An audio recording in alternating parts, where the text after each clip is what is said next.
ये न 52 है न 53, ये वही विष्णु है। वही देवताओं का कार्य सफल करने के लिए आज तुम लोगों के सामने बौना बन के आ गया। बलि महाराज कहते हैं, हे गुरुदेव, मैंने अभी अभी कहा है कि मैंने दान दिया है और अभी आप कह रहे हैं कि दान नहीं दिया है, तब तो ये झूठ बोलना हो जाएगा ना।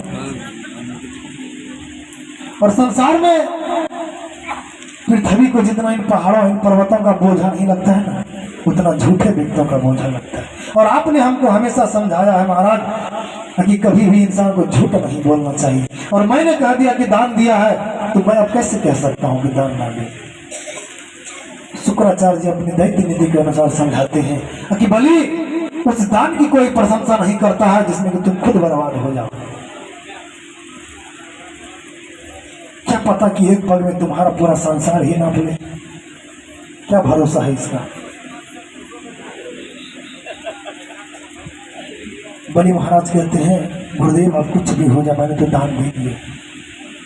यदि ये भगवान विष्णु है तो मेरा कितना बड़ा सौभाग्य होगा कि दाता एक सारी भिखारी सारी दुनिया, और उस दाता ने आकर मेरे सामने हाथ फैलाए और मैंने उसे दान दिया, तो मेरा तो कितना बड़ा गौरव है कि उस जगन्नाथ ने आ जाकर मेरे सामने हाथ पसारा और मेरा गौरव उस जगन्नाथ को भी दान देने का है, तब तो मेरा बड़ा ही सौभाग्य है गुरुदेव। और यदि ये बामन है तब तो ये 3 पग भूमि लेके चलता बनेगा। मेरे तो दोनों हाथ में लड्डू हैं गुरुदेव। यदि ये बामन है तो 3 पग भूमि लेके चल जाएंगे, और ये साक्षात भगवान विष्णु है, तब तो मेरा कितना बड़ा सौभाग्य है कि मैं आज भगवान विष्णु को भी दान दे रहा हूं। गुरुदेव ने बहुत समझाया, नहीं समझा तो श्राप देकर चले गए। मूर्ख, मैं तुझे समझा रहा हूँ, तुम्हें समझ में नहीं आता, जो तुम्हारा सब पद और से समाप्त हो जाए। और यूं कहकर तिलमला कर चले गए। बामन भगवान कहते हैं, महाराज बलि देना है तो दो, नहीं देना है तो मना कर दो। हम तो पहले कह रहे मुझे कुछ नहीं चाहिए। बलि महाराज बोले, प्रभु मैं दे रहा हूँ, आप काहे चिंता करें।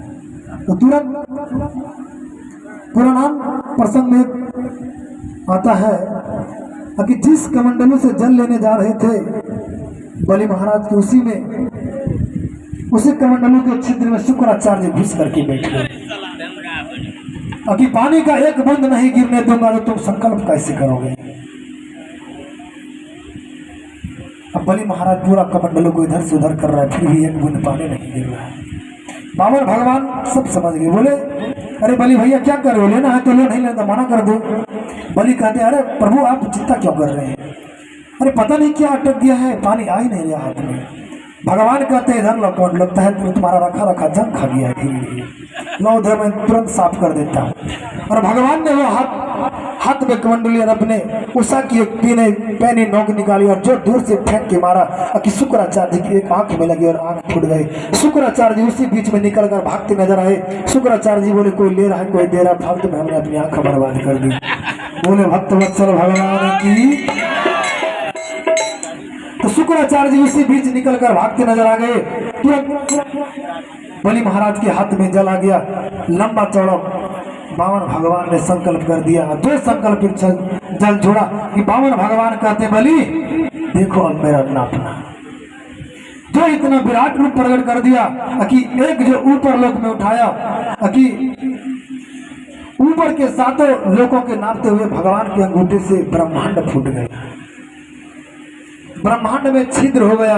और वही भगवान को चरणों को धोती हुई चरणोदक जो आई, तो ब्रह्मा जी ने देखा कि ये भगवान का चरणोदक आ गया। तो ब्रह्मा जी ने तुरंत अपने कमंडलों को आगे करके वो भगवान के चरणोदक को अपने कमंडलों में ले लिया। वही जलधारा ध्रुव मंडल में, सप्तऋषि मंडल में, चंद्र मंडल में होती हुई सीधे स्वर्ग में आई। वही स्वर्ग में वही जलधारा के 4 विभाग हो गए, सीता, अलकनंदा, चक्षु और भद्रा। उसमें जो अलकनंदा नाम की धारा थी वही गंधमादक पर्वत में भागीरथी की तपस्या से प्रकट हुई। वही विष्णुपति है, वही भागीरथी है, वही गंगा है। बोले गंगा महारानी की। तो वही भगवान की चरणोदक ही वो गंगा है। भगवान कहते हैं, बलि अब मेरा दूसरा चरण नापना देखो। तो दूसरा चरण जैसे नीचे की तरफ दिया तो नीचे के सारों लोग को नाप दिया। और बामन भगवान तो बोले, महाराज बलि अब तभी तो मेरा 2 ही पैर हुआ है, अब तीसरा पैर मैं कहाँ रखूं। बलि महाराज हाथ जोड़ करके बोले, प्रभु आप ये बताइए कि धन बड़ा होता है कि धनवान? बामन भगवान कहते हैं, बलि जो धन का मालिक होता है ना वही धनवान उसका भी बड़ा होता है। तो बलि महाराज कहते हैं, प्रभु आपने 2 पग में तो इस बलि के धन ही धन ना पाए, आपका ये धनवान तो बगल खड़ा है, इसलिए तीसरा प्रण इस बलि पर रख कर भी इस बलि को भी आप स्वीकार कर लीजिए। तो भगवान ने तीसरा चरण बलि के माथे पर रखा और तीनों लोक में जब ऐसे भगवान बलि को भी नाप लिया तो बलि महाराज खुश हो गए और वहीं पर महाराज प्रहलाद जी प्रकट हो गए। प्रहलाद जी बोले, धन्य है प्रभु आप, अरे हमें तो आपके गोद में ही बैठने का सौभाग्य प्राप्त हुआ था, परंतु धन्य है मेरा पोता जो आज आपको मेरे अपने सर पर ले लिया। प्रभु आज मुझे बड़ी आश्चर्य लगती है कि न जाने आज आपकी ऐसी कृपा कैसी होगी जो हम देखते हो कि आज सर पर आ गए। जो इस बात को सुन करके भगवान खुश हो गए। भगवान बोले, बलि तुम्हारे इस हम वचन से बड़े धनी हैं, तुम मांगो, तुम क्या मांगना चाहते हो? बलि महाराज बोले, प्रभु, और तब से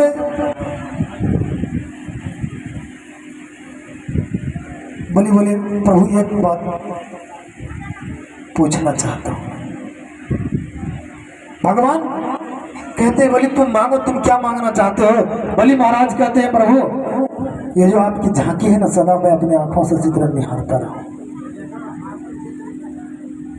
तो बामन भगवान कहता है, बलि तू भी चल, तुमने लगभग 100 यज्ञ पूरे कर लिए हैं, चल तू तब तक सुथल लोक में राज करना और जब तक तेरा जी चाहे तब तक मैं तुम्हारा द्वारपाल बना वहीं पे खड़ा रहूं।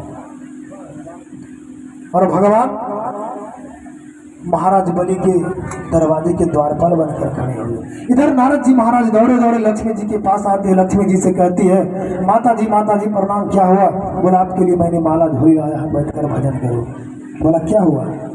बोला, हुआ ये कि प्रभु जी ने विदेश में नौकरी ढूंढ ली है, लाना अब आना मुश्किल है भगवान। बोला, क्या हुआ? बोला, महाराज बलि ने प्रभु को ऐसा छल लिया है कि सदा उसका द्वारपाल बने उसकी घर की निगरानी करते रहता है। तो लक्ष्मी जी बोली, नारद जी मुझे अपने पति नहीं मिलेंगे क्या? बोले, मिलेंगे, एक उपाय है। बोला, क्या? बोला, बलि महाराज को कोई बहन। लक्ष्मी जी बोली, समझ गई, मैं समझ गई। तो रक्षाबंधन का पावन पर्व आ रहा था कि लक्ष्मी जी एक साधारण स्त्री का वेश बना करके रास्ते में रो रही थी कि इतने में बलि महाराज आ रहे थे कि रोते को देखा तो पूछ दिया, देवी जी तुम कौन हो? तो लक्ष्मी जी रोते रोते बोली, प्रभु क्या कहें, भगवान ने सब कुछ मुझे दिया है लेकिन रक्षा का पावन पर्व आ रहा, कोई भाई नहीं दिया है, किसके कलाई पर मैं अपना राखी बांधूंगी? बलि महाराज कहती है, देवी जी भगवान ने तुम्हें भाई नहीं दे रखा हुआ, अरे मुझे भी कोई बहन नहीं दिया। यदि तुम मुझे भाई मानते हो ना तो मेरे हाथ में कलाई बांध दो, मेरे हाथ में राखी बांध दो, और मुझे अपना भाई मानते हो चलो मेरा पहले घर चलो तुम। तो बलि महाराज ने लक्ष्मी जी को लेकर के जैसे आने लगे कि रास्ते में भगवान द्वारपाल बने खड़े थे, तो लक्ष्मी जी को देखते ही भगवान समझ गए, अरे देवी जी तुम यहाँ कैसे आ गए? लक्ष्मी जी इशारे में बोली कि प्रभु जब आपने नौकरी ढूंढ ली थी क्या मैं घर में अकेले रहूंगी, इसलिए मैंने भी नौकरी ढूंढ ली है। और भीतर गए तो लक्ष्मी जी ने राखी बांधने लगी तो बलि महाराज बोले कि देवी तुम मांगो, आज तुम जो मांगेगी ना वही मैं तुझे दूंगा। तो लक्ष्मी जी बोली, प्रभु ऐसे हम नहीं लेंगे, आप हाथ में पहले चल लीजिए, संकल्प कीजिए, तब मैं दान पक्का माना जाएगा। जो इतना सुना कि बलि महाराज का धड़कन तेज हो गया, बोला देवी जी मुझे संकल्प के चक्कर में मत पड़ा, एक बार मैंने संकल्प किया तो मैं इतना बर्बाद हो गया कि कहीं सुतल लोक में जाके घुस गया, और फिर तुम कहीं इस संकल्प के चक्कर में कहाँ भेज दोगी पता नहीं, इसलिए तुम बताओ तुम हो कौन?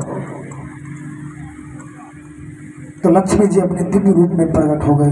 बोले लक्ष्मी मैया की जय। तो लक्ष्मी जी अपने दिव्य रूप में प्रकट हो गई।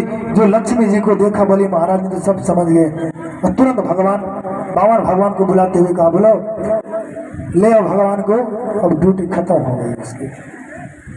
बावन भगवान को बोले लेते आओ, और बावन भगवान का हाथ लक्ष्मी जी के हाथ में देते हुए कहते हैं कि देवी जी आप दोनों पति पत्नी बड़ी ठगिया हो। अभी पहले त्रिलोक के मालिक भगवान नारायण ने आकर के तीनों लोक की संपदा मांगी, तो बलि महाराज ने वो तीनों लोक की संपदा भगवान नारायण को दिया, और आज लक्ष्मी जी ने आकर के नारायण को अपना मांगा, तो बलि जी ने आज नारायण को भी दान कर दिया। इसलिए तब से बलि का दान जगत प्रसिद्ध हो गया। इसलिए लोग कोई अपना धर्म में बलिदान होता है तो कोई देश के लिए बलिदान होता है। तब से बलि महाराज की दान जगत प्रसिद्ध हो गया।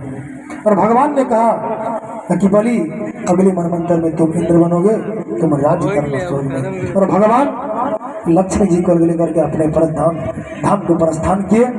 बोलिए लक्ष्मी नारायण भगवान की जय।